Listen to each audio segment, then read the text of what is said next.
What's going on, everyone? Welcome back. We've officially made it to the start of the NFL, and you know what that means. We are back with our weekly NFL game picks, outright versus the spread, along with our locks of the week. And today we are taking a special look at the Thursday night matchup between the Houston Texans at the Kansas City Chiefs. So let's get right into it. Kicking off week one, we've got the Houston Texans at the Kansas City Chiefs. And this is a game that we actually saw twice last year, once in the regular season and then once in the playoffs. But looking at it in terms of 2020 expectations here, well, we could potentially see something quite different from the Houston Texans at least, because the big storyline in the offseason for Houston was the trade of Deandre Hopkins, a top 3, top 4 wide receiver in the NFL, and arguably the biggest weapon that the Texans have had in recent memory. Now, they've gone ahead and tried to replace him with guys like a Brendan Cooks and a Randall Cobb. You've still got a Will Fuller in there and a Kenny Stills, but it's tough to go ahead and say that any one of those guys has the upside of a DeAndre Hopkins, even though we really do like Brendan Cooks and believe that he will go ahead and surprise a lot of people and turn into that wide receiver one of the Houston Texans. This offense maybe doesn't quite have that same punch as it did with a DeAndre Hopkins.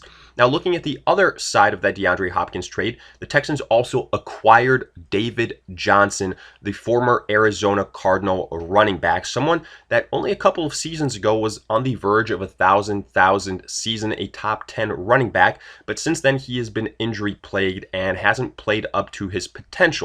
Either way, though, he's a very versatile running back, dual threat type of guy that will not only get a lot of rushing opportunities, but a lot of pass catching opportunities as well.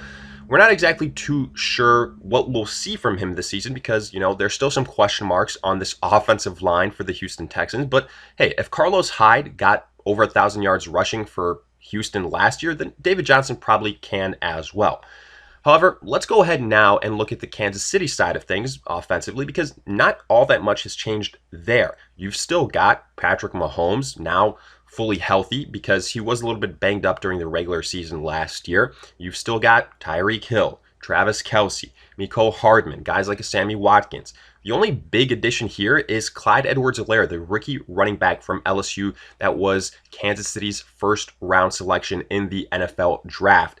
And with Damian Williams opting out during this offseason, it opened the door for Clyde Edwards-Helaire to be the featured guy and someone that is a dual threat running back as well as both a pass catcher and a pure rusher.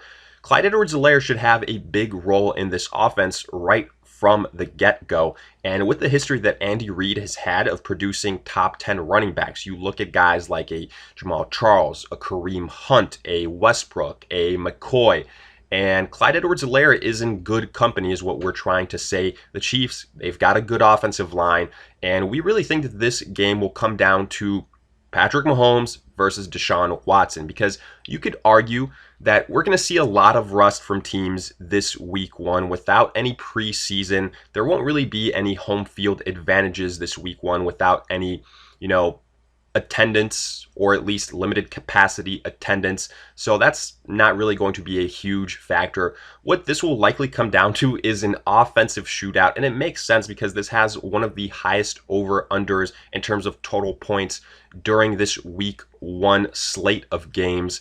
And while Deshaun Watson has, some opportunities here, we have to go ahead and give the edge to Patrick Mahomes.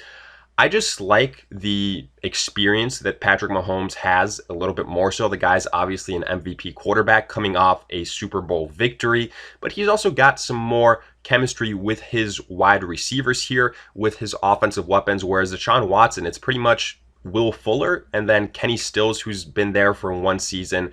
He's, still getting that opportunity to feel out Brendan Cooks, Randall Cobb, David Johnson. And that's not to say that that'll limit this Houston offense, but it just another reason to go ahead and give a slight edge to Patrick Mahomes and the Kansas City Chiefs. Defensively, again, I think you're going to see a lot of points scored here, and these defenses probably not get off to the best start in general. If I had to bet on one of these defenses, making a stop late in the game, it would be the Kansas City Chiefs. They went ahead and really picked it up towards the end of last season. They had a nice playoff run as well. They've got some, big playmakers on that defensive line and also in the secondary that can be relied upon. And even though I think that this game will play out in terms of it being high scoring for sure, probably pretty close back and forth for the first 3.5 quarters, I believe that the Kansas City Chiefs will go ahead and kind of pull away towards the end of that fourth quarter. But obviously that would suggest that we like the Kansas City Chiefs outright. But on the spread here, it's a very big number. And I realize the Chiefs are Super Bowl champions. They've got Patrick Mahomes, the best quarterback in the NFL. But minus 10.5 point spread for the Kansas City Chiefs that they're favored by, that's a little bit too high in my opinion. I think the Houston Texans can go ahead and hang in this game and not lose by more than 10 points. And like I said, there's going to be a lot of points scored here, so I do think it's going to be a back and forth game. It won't be that big of a blowout. So for that reason, I like the Houston Texans on the spread. I'm going to go ahead and, again, take the Chiefs outright. But in terms of the spread, I will take the Houston Texans pretty comfortably there. With that, we wrap up our Thursday night football breakdown. Make sure to go ahead and tune in for our full Week 1 breakdown of NFL games later on this week. And also check us out online at alldaypigskin.com. If you guys want exclusive early access to these picks, sign up for our newsletter. And also if you guys want some fantasy help throughout the season, go ahead and purchase our VIP pass, and yours truly will help you out with that. But all those details in the description. In the meantime, if you guys enjoyed, hit that like button, subscribe, and we'll see you guys in future videos.